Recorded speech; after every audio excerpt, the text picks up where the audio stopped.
were studying middle-aged people who should have some plaque. And then you would think if you fed that plaque aggressively, that they would have a lot of plaque, but clearly they did not, Yeah, yeah. at least at our baseline study. Yeah. Okay. So these were people, so many of them were middle aged, as we said. Many of them, so even though this is a 1 year study for what you guys did in this particular paper, most or many of these people had already been on a ketogenic diet for several years. Yeah, the average, I think, was about 4.5 years coming into the study. Mm-hmm, mm-hmm. And what were do you guys know, what were some of the reasons that these people got on a ketogenic diet to begin with? Were many of them overweight and obese and then became lean, or were most of them already healthy the whole time? I think my understanding is, and I didn't interview all of them, but a lot of these people were healthy people who turned to the keto diet for maintenance of their health. There were some that had other medical problems, but if they had diabetes, if they had other medical problems, they were not allowed in the trial. We were looking for lean, healthy people who were having this hyper response, because those other people, typically the LDL actually goes down. If you read about the ketogenic diet, when you lose weight, your blood sugar gets better, your LDL cholesterol should come down to some degree. It's actually a way to control your cholesterol. So we're talking about these outliers that have this remarkable response, this almost paradoxical response to their diet, where their LDL cholesterol goes up really high. Yeah, so it really is a lean mass hyperresponder phenotype specific. It truly is these lean, metabolically healthy people that see these high LDL levels on a ketogenic diet. What you're saying is actually people who don't fit the mold there, people who are overweight or otherwise unhealthy, they will often actually see the opposite. Their LDLs may actually come down on a ketogenic diet.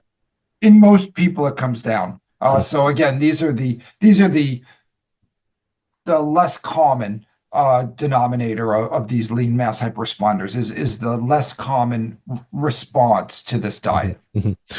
So given your background as a cardiologist and a variety of the things that we've mentioned already, I want to ask you a little bit more about statins, because I believe statins are the most widely prescribed drug out there as a category. How effective are they? Do you think they're overprescribed? And what are your general thoughts there from a cardiology perspective? Well, I mean, if you look at people who've already had a heart attack, they all need to be on a statin. And if they're not on a statin, then it's being underprescribed. Because once you've had enough plaque in the arteries to cause a heart attack or a stroke, you have too much plaque and we need to reduce it. And statins are the way to do that. For the vast majority of people who are being treated just because their LDL value is high, some of them are being overtreated and it's not necessary. But overall, we believe that statins are still underused based on the prevalence of heart disease and high-risk people in our population. But it may not be, it may just be the wrong people are being treated. And that's where I'm hoping the heart scans, the coronary calcium scans that we discussed, can help direct those people who need treatment. They have a positive scan, they have plaque in their arteries, they need to be treated, and find those patients who have no plaque, scores of 0. They have no detectable plaque and don't need to be treated. And we can better delineate who needs therapy.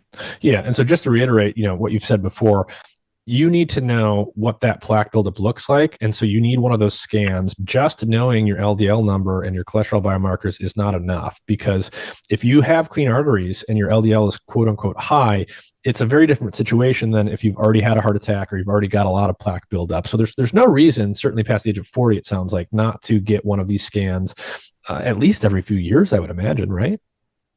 Yeah, I think, yeah. And if it's completely 0, we say you can wait up to 5 years. If it's abnormal, you might want to repeat it a little bit earlier to see if it's getting worse. Yeah. Okay. So remind us again, what are the next steps with this study and this line of research? It sounds like, are you following the exact same people for 5 years, or are you doing other types of experiments as well? No, same people. Yeah, we're going to try to maintain these 100 participants. We've already been following them. The first scans were done a few years ago, so we're already a few years in from their baseline scan, and we're going to, I think, bring them back in shorter order to address any questions about going untreated or putting anybody at question. So we're going to try to get them in, I think, sooner than 5 years, and then hopefully also again at a full 5 year follow-up at least, to have longer term follow-up and look at the influence on the coronaries. So a couple final questions here, because I know we don't have much time. Let's imagine you're talking to a couple different types of people. So the first type will be what we might just call like a typical middle-aged American. So let's say that they have never had a heart attack or anything like that, but they're not exactly metabolically healthy. Maybe they're pre-diabetic or diabetic. Maybe they've got high triglyceride levels. Maybe they've got some plaque buildup. They're certainly not in the pinnacle of health, but they haven't had a heart attack or anything like that either. What should they be thinking about? So let's say they need to lose weight and get somewhat more metabolically healthy, but their LDL's higher than average. And I'll let you maybe steer us in terms of the numbers we should be looking at here.